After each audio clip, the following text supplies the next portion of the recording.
It's your lucky day. You're about to watch a YouTube video of me talking about football.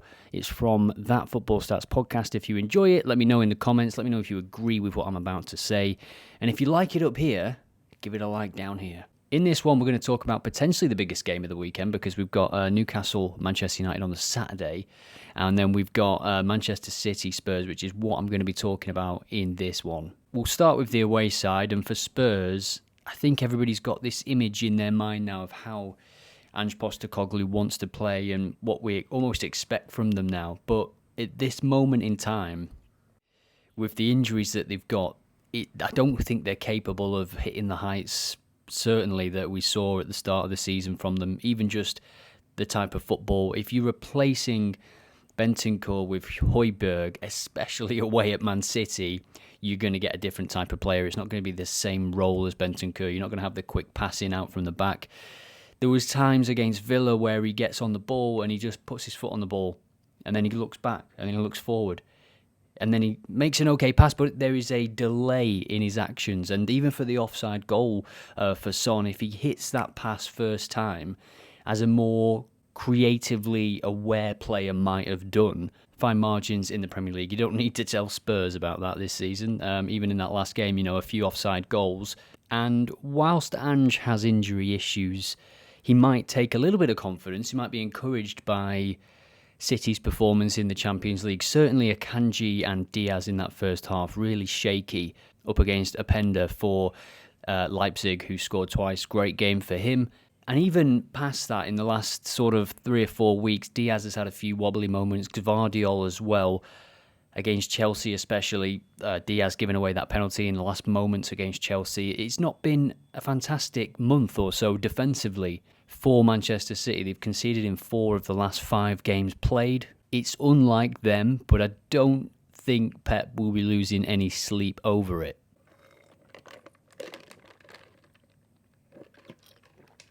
By the way, if you're enjoying this video, leave your thoughts on this game and let us all know. Let me know what you think. Do you think City are going to win, or do you think Tottenham are going to win? Let us know in the comments and smash the like button, as the young folks say. These are class players. I think Gvardiol will probably sit this one out. I think Ake has shown that he is superb defensively, not just in the last month or so, but any time he's been called upon for Pep Guardiola. And to be honest, you can say the same about Akanji. That was surprising in the Champions League. It was weird to see him being bullied like that. No doubt they'll be back to their best soon. Will that be on Sunday? The main concern, of course, for Spurs is all the injuries, but I just think if you're going to Manchester City and starting with Davies and Emerson Royal as centre-backs, you're asking for trouble. Emerson Royal's not the most disciplined player positionally. I think he showed that not so much in the last game when he played centre-back, but certainly when he was against Wolves, when he was playing as that inside left-back, which I just think will never be tried again by Ange Postecoglou. It really didn't work in that game.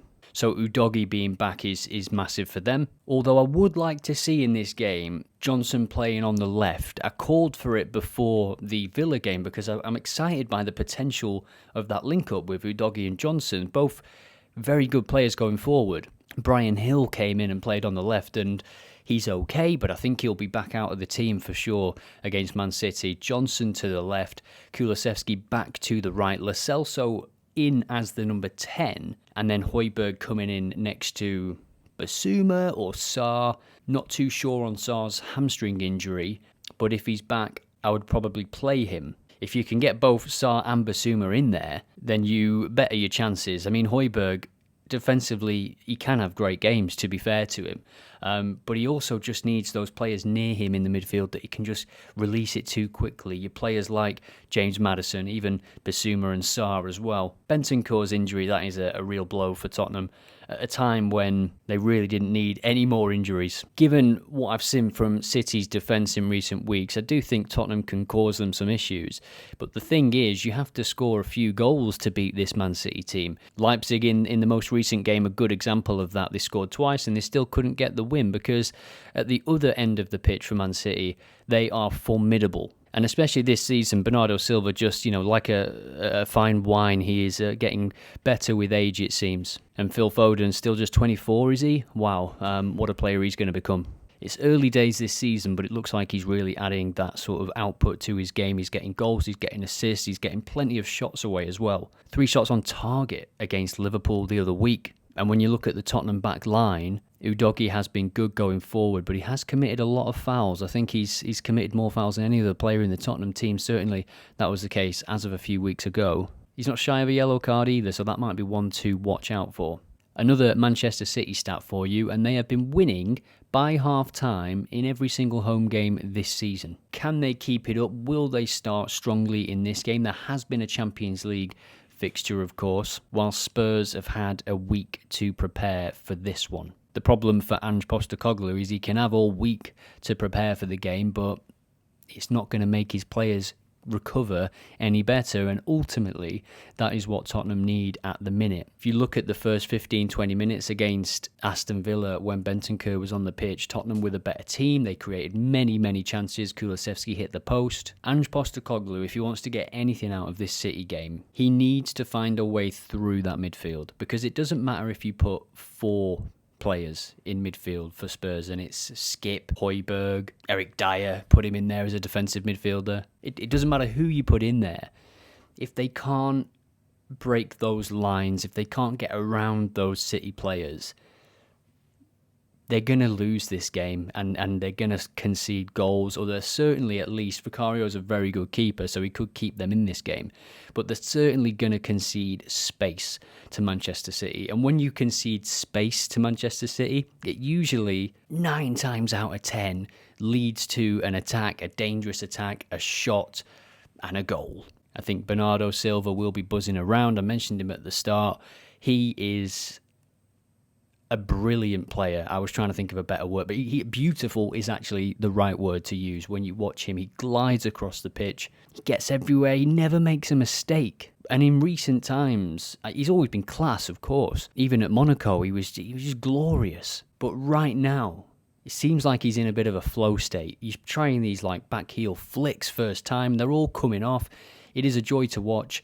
The way he can wriggle in and out of possession, it's just magic. It really is. It's so fun to watch him. Bernardo and City exploit space. It's what they do. And if you've got Udogie bombing up the touchline, he's going to leave space. Ben Davies will come over to cover.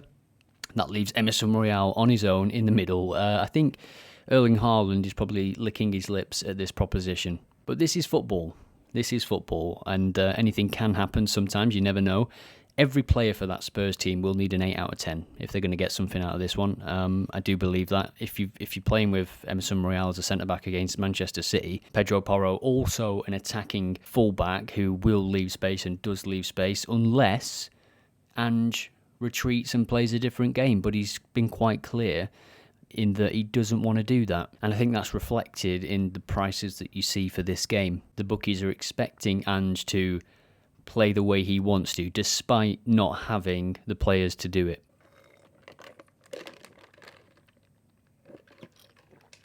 By the way, if you're enjoying this video, leave your thoughts on this game and let us all know. Let me know what you think. Do you think City are going to win, or do you think Tottenham are going to win? Let us know in the comments, and smash the like button, as the young folks say.